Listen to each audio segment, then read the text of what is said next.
Ibu saya mau merayakan 3 tahun meninggalnya kakak saya, kematian yang dirayakan. Sebenarnya ibu saya tahu itu tidak diperbolehkan, tapi mungkin karena sungkan dengan menantu dan besan, ibu saya tetap berencana mau merayakan. Yang saya tanyakan, apakah saya boleh membantu memasak karena saya nggak tega ibu saya yang sudah sepuh untuk memasak sendiri, atau bagaimana seharusnya sikap yang saya lakukan, Ustaz? Mohon dijelaskan. Begini, saya ingin menjelaskan agak luas sedikit nih. Saya tanya, tolong dijawab. Orang mati sudah pernah terjadi di zaman Nabi apa enggak? Sudah. Nabi sudah pernah ditinggal wafat keluarganya apa enggak? Seharusnya enggak ada khilaf. Saya ulangi ya. Di zaman Nabi sudah ada orang mati apa enggak? Jawabannya sudah ada. Apakah Nabi sudah pernah ditinggal mati keluarganya? Jawabannya, Nabi sudah pernah ditinggal mati keluarganya, bahkan banyak. Putra beliau semuanya wafat sebelum Nabi. Qasim, Abdullah, Ibrahim wafat sebelum Nabi. Tapi itu kan belum balik, Ustaz, nggak perlu ditahlili dan diselamati. Oke, masih ada anak Nabi yang lain, Ruqayyah, masih ada lain, Zainab, masih ada yang lain, Ummu Kulthum. Mereka wafat dalam kondisi sudah menikah semuanya. Lebih dari itu, Rasulullah pernah ditinggal wafat kekasihnya. Siapa? Khadijah binti Khuwailid. Rasulullah SAW pernah ditinggal kekasihnya Zainab binti Khuzaimah. Sehingga kesimpulannya, di zaman Nabi sudah ada orang wafat. Kesimpulan kedua, Rasulullah sudah pernah ditinggal mati oleh keluarganya. Betul apa tidak? Harusnya nggak ada khilaf dalam masalah ini, karena sudah ada contoh dari Rasulullah. Nah Ustaz, kalau Rasulullah ditinggal wafat bagaimana Ustaz? Dengarkan, catat. Saya sampaikan sebuah riwayat ketika Rasulullah ditinggal wafat oleh saudara tercintanya. Rasulullah punya sepupu namanya Ja'far bin Abi Thalib. Ja'far ini sahabat Nabi yang wajahnya paling mirip Nabi. Antum kalau ditanya siapa sahabat Nabi yang wajahnya paling mirip Nabi, jawabannya Ja'far bin Abi Thalib. Ja'far ini yang awal-awal hijrah kemana? Habasyah. Waktu pulang-pulang Rasulullah sudah di Medina, nggak di Mekah lagi. Setelah kaum muslimin berhasil menumpas Khaybar. Khaybar itu dikuasai orang Yahudi, ditaklukkan sama kaum muslimin. Khaybar berhasil dibebaskan. Di saat itu Ja'far datang. Saking senangnya Nabi, sampai Nabi mengatakan, aku nggak tahu sebenarnya aku ini bahagia karena apa, karena kemenangan Khaybar ataukah karena kedatangannya Ja'far. Paham maksud saya? Berarti Nabi senang nggak sama Ja'far? Berarti Nabi cinta nggak sama Ja'far? Cinta sangat luar biasa. Wajahnya mirip Nabi. Dalam perang Mu'tah Ja'far wafat. Ja'far wafat.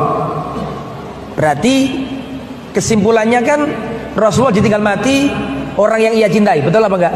Nah sekarang apa yang dilakukan Nabi? Ya ini yang harus dicatat. Dan tirulah nabimu. Ketika Ja'far wafat, apa yang dilakukan Nabi? Nabi berkata kepada para sahabat, Isna'u li ali Ja'far to'aman faqad atahum mayushiluhum. Sahabat-sahabatku, buatkan makanan untuk keluarganya Ja'far, karena telah datang kepadanya perkara yang menyibukkan mereka. Orang kalau ditinggal mati itu sibuk apa enggak? Sibuk, nggak sempat mikirin menunya manusia. Nanti menunya apa? Rendang apa? Soto Lamongan. Oh, dia aja kepikiran kok. Dia aja ditinggal wafat kok, disuruh mikirin makanannya orang. Makanya kata Nabi, Isna'u li ali Ja'far to'aman. Buatkan makanan untuk keluarganya Ja'far. Pertanyaannya, berarti yang membuatkan makanan yang ditinggal mati atau orang lain? Catat itu.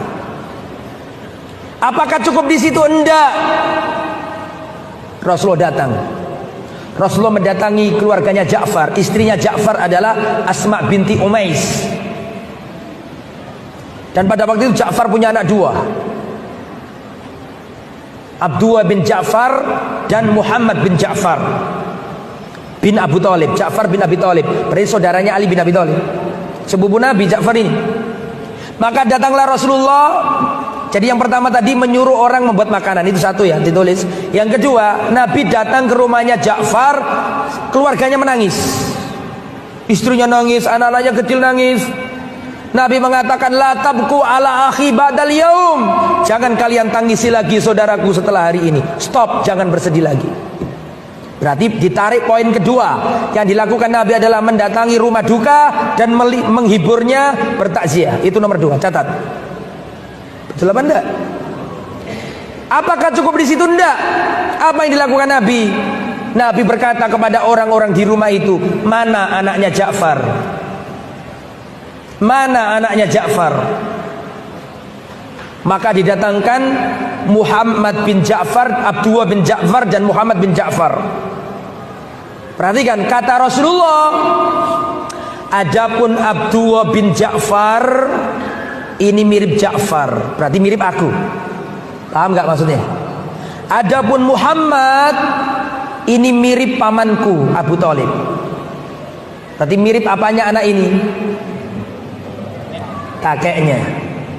Setelah itu Rasulullah menyuruh seseorang tukang pangkas, tolong dipangkas rambutnya anak ini. Berarti karena diapakan maksudnya? Maksudnya berarti itu mengurus anak yatimnya. Berarti di situ poinnya adalah mengurus anak yatimnya, merawat anak yatimnya, membagusi apa yang nggak bagus dari anak yatim itu. Jelas ya? Setelah itu istrinya Ja'far datang ke Nabi nangis. Ya Rasulullah, anak-anakku bagaimana ini? Kata Rasulullah, apakah kau menangisi anak-anaknya Ja'far, sedangkan aku adalah wali dari anak-anak itu? Berarti apa kesimpulannya di situ? Mengkafil, membiayai dan merawat anak yatimnya. Logikanya itu Pak, anggaplah kita nggak pakai agama sudah wis, nggak pakai agama misalnya, kita pakai sosial saja. Kalau ada orang kena penyakit, kena kesulitan, kena musibah, harusnya orang yang nolong apa dia ngasih makan orang? Logika sosial ya. Kalau orang kena musibah itu dia bahkan ditolong. Agama itu simple, agama mudah, tidak ribet. Di desa itu Pak, kalau ada orang mati itu sedih, tapi setelah itu lebih sedih lagi, karena kalau nggak punya uang dia harus jual sapi, jual lahan untuk bisa nyelameti si mayit. Ini fakta loh, bukan katanya orang. Wakil wong desa ngerti kejadian di desa itu. Sudah keluarganya pas-pasan ditinggal mati oleh keluarganya, bingung, harus selamati, jual ini jual itu. Setelah itu jalan jangka dekat, berapa bulan keluarganya satu mati lagi, jualan lagi. Islam tidak sezalim itu. Agama yang mudah, yang enak, yang sesuai fitrah. Ada orang susah ditolong. Jelas ya? Jadi kematian sudah ada di zaman Nabi. Nabi ditinggal wafat sudah pernah. Maka contohlah yang dilakukan Nabi ketika ditinggal wafat oleh keluarganya. Para sahabat mengatakan, kunna na'uddu al-ijtima', kami menganggap kumpul-kumpul di rumah orang mati dan dihidang-hidangkan makanan minan niyaha, termasuk meratapi mayit. Yang ngomong siapa ini? Sahabat Nabi. Kunna na'uddu al-ijtima' inda ahlil mayyit. Kami menganggap, kami para sahabat Nabi mengkategorikan, menganggap kumpul-kumpul di rumah orang mati sambil dihidangkan makanan minan niyaha, termasuk meratapi mayit. Dan antum tahu nggak bahaya meratapi mayit? Dengarkan. Rasulullah mengatakan, yu'adzabul mayyit bima niha alaihi.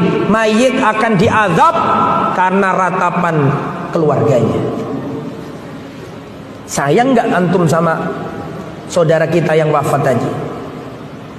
Kalau sayang justru jangan pakai itu, karena itu meratap.